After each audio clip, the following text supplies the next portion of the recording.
नमस्कार विद्यार्थियों, आज का हमारा टॉपिक रहेगा गोंड जनजाति। इससे पहले हमने एस्किमो और बुशमैन जनजाति के बारे में पढ़ा था। तो आइए आज हम जान लेते हैं गोंड जनजाति के बारे में, उसके इंट्रोडक्शन के बारे में। गोंड शब्द की उत्पत्ति तेलुगु भाषा के खोंडा शब्द से हुई है, जिसका अर्थ होता है पर्वत। गोंड जनजाति भारत की अगर संख्या की दृष्टि से देखें तो एक बड़ी जनजाति है। इतिहासकारों के अनुसार प्राचीन समय में गोंड एक अत्यंत प्रभावशाली जाति थी, जिसके राज्य का विस्तार 16वीं शताब्दी तक महाकौशल क्षेत्र तक था। महाकौशल के विशाल क्षेत्र को प्राचीन काल में गोंडवाना के नाम से भी जाना जाता था, परंतु मुगलों के आक्रमण के कारण ये लोग जंगलों में जाकर रहने लगे। गोंड जनजाति को अनेक उपवर्गों में बांटा गया है, जैसे राजगोंड, माड़िया गोंड, ध्रुवे गोंड, ओयाल गोंड, ढोली गोंड इत्यादि। गोंडी इनकी मातृभाषा है, जो द्रविड़ भाषा परिवार से संबंधित है। गोंडी के अलावा ये लोग हिंदी, मराठी, तेलुगु आदि भाषाएं भी बोल लेते हैं। इन लोगों का काला रंग होता है, बाल काले सीधे, होंठ मोटे, नाक छोटी एवं चपटी होती है। देखिए, ये आप चित्र के माध्यम से देख सकते हैं, गोंड पुरुष और गोंड महिला। बीएस गुहा के अनुसार ये लोग प्रोटोस्टोलाइड प्रजाति के साथ संबंध रखते हैं। इसके बाद बात करते हैं गोंड जनजाति के निवास क्षेत्र के बारे में। गोंड सतपुड़ा पर्वत श्रेणी से गोदावरी नदी तक का जो क्षेत्र है वहाँ रहते हैं। ये लोग मध्य प्रदेश, छत्तीसगढ़, महाराष्ट्र, आंध्र प्रदेश, गुजरात, झारखंड, कर्नाटक, तेलंगाना, उत्तर प्रदेश, पश्चिम बंगाल और उड़ीसा में पाए जाते हैं। इन लोगों का सर्वाधिक संकेंद्रण छत्तीसगढ़ के बस्तर जिले में, मध्य प्रदेश के मांडला और महाराष्ट्र के चंद्रपुर जिले में है। मुख्य रूप से ये लोग मध्य प्रदेश और छत्तीसगढ़ के पठारी, पहाड़ी एवं जंगली क्षेत्रों में रहते हैं। ये आप मैप के माध्यम से जो ब्लैक कलर किया हुआ है देख सकते हैं, यहाँ पर ये संकेंद्रण सबसे अधिक पाया जाता है। उसके बाद हम बात करते हैं भौगोलिक दशाओं की। गोंड जनजाति के लोग वनों से ढके हुए पहाड़ी एवं पठारी भागों में रहते हैं। यहाँ का औसत तापमान वर्ष भर अगर बात किया जाए तो 15 डिग्री सेल्सियस से 30 डिग्री सेल्सियस के बीच रहता है और औसत वार्षिक वर्षा 125 सेंटीमीटर से 150 सेंटीमीटर के बीच रहती है।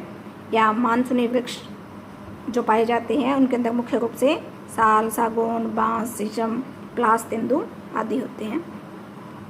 इन जंगलों में हिरण, चीता, बारहसिंघा और बाइसन आदि वन्य प्राणी मिलते हैं। व्यवसाय की अगर हम बात करें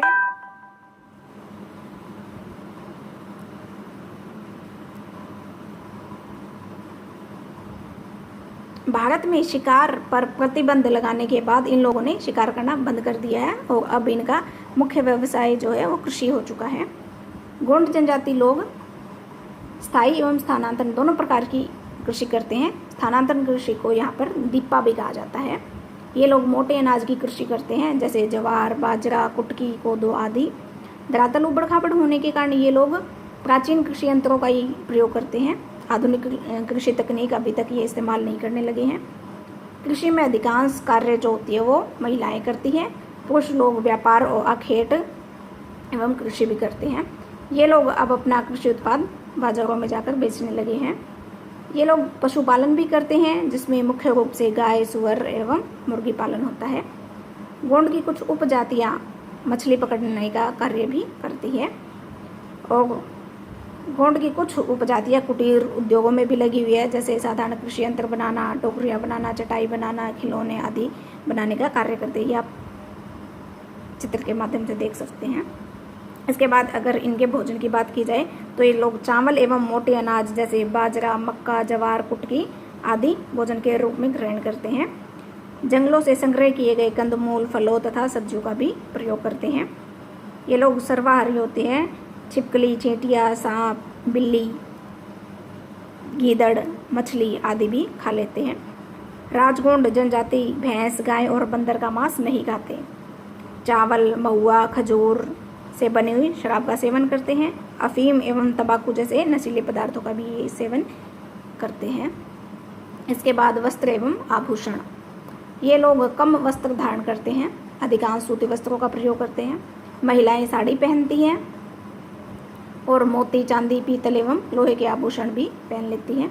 महिलाओं के शरीर पर चित्र बने होते हैं और चित्र इनके हाथों और मुंह पर बने होते हैं जो बचपन में खुदवा दिए जाते हैं। युवतियां सिर के बालों पर फूल लगाती हैं तथा महिलाएं हाथों में चूड़ियां, हमेल, छुटिया, चुटकी, तोला, पैरा, सतवा, झरका, टुकमी आदि आभूषण डालती हैं। पुरुष धोती पहनते हैं और गले में सफ़ेद दानों की माला और कानों में पीतल की बालियां पहनते हैं। उत्सव एवं त्योहार के समय पर ये लोग रंग बिरंगे वस्त्रों का प्रयोग करते हैं और सिर पर जो पक्षी होते हैं उनके पंखों को बांधते हैं, जैसे आप चित्र के माध्यम से देख सकते हैं। इसके बाद इनके घर और बस्तियों की बात करते हैं। इन लोगों की बस्तियां प्राय छोटी होती है, जिसमें 20 से 50 घर होते हैं। छोटे छोटे गांव को गोंडी लोग जो होते हैं वो तोला कहते हैं और प्रत्येक गांव में मंदिर एवं शमशान घाट होता है। बस्ती के निर्माण के लिए ये लोग पानी की जो निकटता होती है वो देखते हैं। पानी की उपलब्धता होनी चाहिए, परिवहन के लिए नदी की निकटता, पशुओं से सुरक्षा आदि बातों का ध्यान रखते हैं। झोपड़ियाँ प्राय 2 समांतर रेखाओं में बनाई जाती है और उनके बीच 8 से 10 मीटर चौड़ाई का जो रास्ता बनाया जाता है। घर के निर्माण से पहले गोंड पुजारी द्वारा स्थल का चुनाव करते हैं। स्थानीय रूप से उपलब्ध गृह सामग्री से घरों का निर्माण किया जाता है। घास फूस, लकड़ी, बांस और मिट्टी आदि के इनकी झोपड़ियाँ वो बनी होती हैं। घर के 3 भाग होते हैं, रसोई, शयन कक्ष और अन्न कक्ष। घर के पास एक बाड़ा होता है जिसमें मुर्गी पालन या सब्जी लगाई जाती है। ये देखिए आप स्ट्रक्चर, इनके घरों का स्ट्रक्चर देख सकते हैं। इसके बाद सामाजिक संगठन की अगर हम बात करें, गोंड जनजाति में जाति स्तर पर श्रम विभाजन मिलते हैं। जो श्रम विभाजन के आधार पर इनके गोंड जनजाति को बांटा गया है। राजगोंड भूस्वामी होती हैं और वे कृषि करते हैं। कुछ जातियां सेवा करती है, जैसे लोहार, घसिया, चरवाहा इत्यादि। सामान्य ये लोग एक ही विवाह करते हैं, परंतु धनी व्यक्ति एक से अधिक विवाह भी कर लेते हैं। इन लोगों में विवाह की अनेक प्रथाएं प्रचलित है, जैसे बातचीत से किया हुआ विवाह, अदला बदली विवाह, सेवा करके किया गया विवाह, लमसना विवाह और भगेली विवाह। इन लोगों में बाल विवाह की रिवाज नहीं है। ये लोग अपने बेटे की शादी अपने बहन की बेटी के साथ कर देते हैं। ये इनके कुछ अपने रीति रिवाज हैं। गोंडों का परिवार पुष्पकधान होता है। परिवार संयुक्त एवं एकाकी दोनों प्रकार का होता है। गोंडों में कबाड़ी प्रथा प्रचलित है।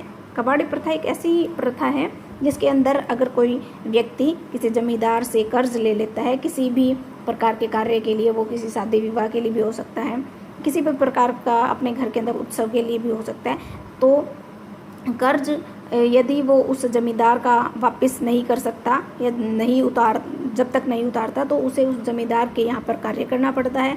अगर वो उस कर्ज को उतारते उसकी डेथ हो जाए तो उसकी अगली जो जनरेशन होता है, उसका बेटा होता है, वो उस कर्ज को उतारने के लिए वो उस जमींदार के पास उसको काम करना पड़ता है। तो इस प्रकार ये व्यवस्था जो कहलाती है वो कबाड़ी प्रथा कहलाती है। गोंड जनजाति में पंचायत व्यवस्था होती है और यहाँ के मुखिया को मुकद्दम कहते हैं। गोंडी लोग अंधविश्वासी होते हैं और ये देवी देवताओं की पूजा करते हैं, जैसे काली माता, ठाकुर देव, बड़ा देव, नारायण देव एवं घनश्याम आदि। ये लोग भूत प्रेत एवं जादू टोनों में भी विश्वास करते हैं। देवी देवताओं एवं पूर्वजों की आत्माओं को तथा अच्छी फसलों के लिए पशुओं की बलि चढ़ाते हैं। होली, दशहरा, दिवाली आदि त्योहारों पर ये लोग नृत्य एवं संगीत करते हैं। मरने के बाद राजगोंड जाति के पुरुष लोगों का दाह संस्कार किया जाता है और सभी गोंड जनजाति की महिलाओं तथा अन्य जाति के गोंड पुरुषों को दफनाया जाता है। आजकल सरकार भी इनके प्रति जागरूक हो चुकी है। सरकारी प्रयास के कारण गोंडी बच्चों को शिक्षा की व्यवस्था की गई है और गोंड जनजाति के बच्चे शिक्षा धारण करने के लिए स्कूलों में भी जाने लगे हैं। धन्यवाद।